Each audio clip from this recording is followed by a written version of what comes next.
Hey guys, Chris here from Carolot Farm.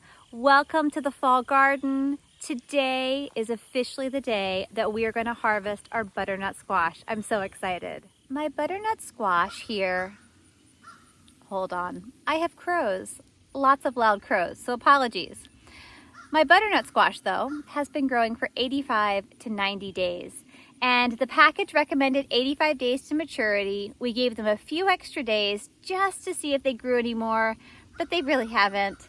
The skins are golden brown. They're nice and firm to the touch.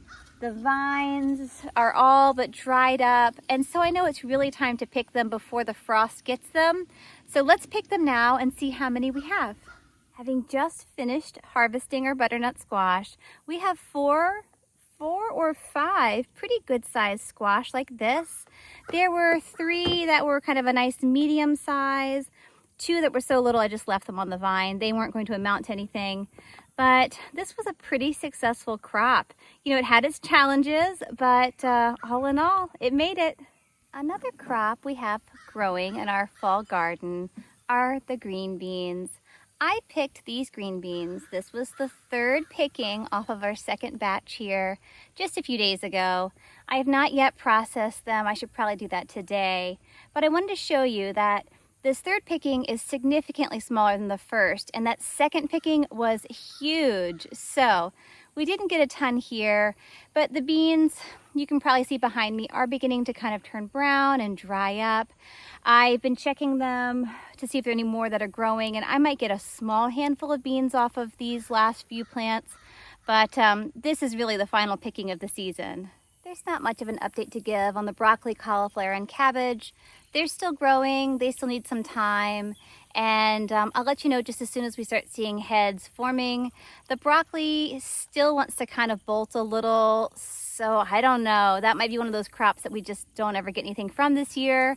That's my homework this winter though, is to really figure out how to better grow broccoli, not only in our region, but I think a lot of it has to do with our soil and really amending what we have. So that's going to be my homework, but I did want to give you a quick update because they're doing well, they're growing nicely. We just don't have much coming from them just yet.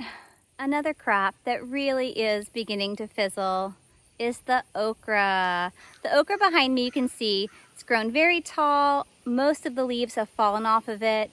On warm sunny days, we're still getting a few blooms, but those blooms, even if they do form a pod, the pods are growing very, very slowly. And you know, I picked these yesterday. This is probably one of the final pickings of okra as well. My husband and I, we decided that with the last maybe 2 pickings of okra that we have in the house, we're gonna go ahead and pickle these. They're almost like little teeny bites. Let me show you. They're so little. You know, we pick these after they've been growing for a couple of days. They just aren't growing much, and so leaving them on the plants longer doesn't seem to get a whole lot of extra growth out of them. Even if they do get a little larger, they get real like lumpy and bumpy, and they turn colors, and they've got pests after them. So we've just been picking them small, but we're really excited to go ahead and pickle these last few little bites, and that'll kind of be the culmination of our pickling season. We've had a great time with the okra this season. It's been another really wonderful just crop. It's given and given and given. Not only have we put away tons of okra ourselves, we've given so much of it away. I mean, I think we've given away more than we've processed. And it's just been a really fun crop. So I'm so glad that we could share it with you because it's not something that everyone has in their garden, but it's a pretty fun crop. And if you haven't grown it, you should try sometime. Another gift though that we have received from the okra plants are next year's seeds. I'm going to snap this little pod off. It's had time to dry on the plant, and then I'm going to show you what we do with it. Saving seeds for future years is so easy with okra. So I can't wait. Let's go find a paper plate. Let's bust this open and let me show you just how many seeds you get from one pod. With your okra pods, all you have to do after you pick them from the plant is just pop open the pod itself, and then those little seeds will come right out. From just one small pod that I opened up, we were able to harvest over 35 seeds here. You know, that's a lot of seeds, and what I have found is okra seeds are very reliable when it comes to planting them. I have pretty much all of them that come up, and so we're gonna keep, harvesting a few more seeds from these last few pods. We already have quite a collection growing from earlier in the summer. So like a lot of things here at the farm, we will have more than enough okra seeds to share with friends and family in the future that might want to grow them. One slight downfall to harvesting your own okra seeds the way we have starting a few years back is we weren't super careful about which plants we harvested which pods, therefore all of the seeds were mixed together. Once upon a time, I bought the Clemson Spineless and I bought the Emerald, and I would actually plant them in like different rows, and so I did know what was what when I first planted them. But then we started saving the pods and we weren't careful about it and didn't even think about it until, a year or two down the road, and we're like, I don't even know what kind of okra we have now. So I imagine it's a nice mix, but what I do know for sure is it grows well in our garden. It's a great producer, so I see no reason to stop what we're doing. But if we had been a little more careful a few years ago, we could have then split the two different varieties and really had a much better sense of what we're growing and planting and, processing these days, but we don't. While I'm here with you on the porch, I need to show you one more thing. One more crop, I guess you can call it. These were the birdhouse gourds, the wild compost birdhouse gourds that we just let do their own thing. We did not intentionally plant them, and we barely watered them. They just really and truly were on autopilot all summer on the compost. But now that it's fall, we have started harvesting the gourds, and as they dry, you can hear the seeds inside of them. Now, they're not very pretty when they dry, but it's interesting to see, some of them are very black and shiny.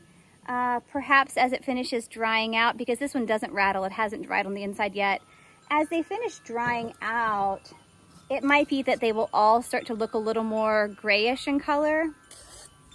But the birdhouse gourds were kind of fun, and I do have a ton of them here on the back patio tables.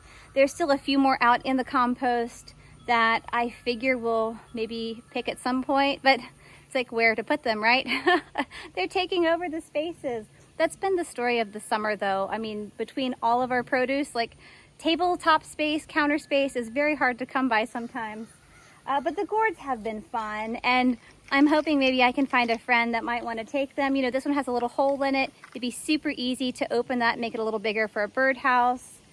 So yeah, that was kind of one more surprise crop we had that I wanted to show you, because the vines were really pretty earlier in the summer. They had these white flowers on them. Then they had the beautiful gourds. We put one of these gourds in our local fair this summer, so it was fun to watch them. And now that they're drying, hopefully they will have a new future purpose. Thank you so much for joining me today here in the garden. I had a great time showing you around. Here are those birdhouse gourds I was telling you about. The broccoli, the cauliflower, the cabbage, they will need several more weeks. I didn't even mention the sweet potatoes. We've not yet dug those up, so I can't wait to give you updates on those crops. But everything else that's in the garden is just about finished for the season, but I can't complain. It's been a phenomenal season. Check back soon though, because we will continue to give updates on how our late fall garden is doing and whether or not I get those winter greens into the ground. So have a great rest of your day and hope to see you soon. Bye guys.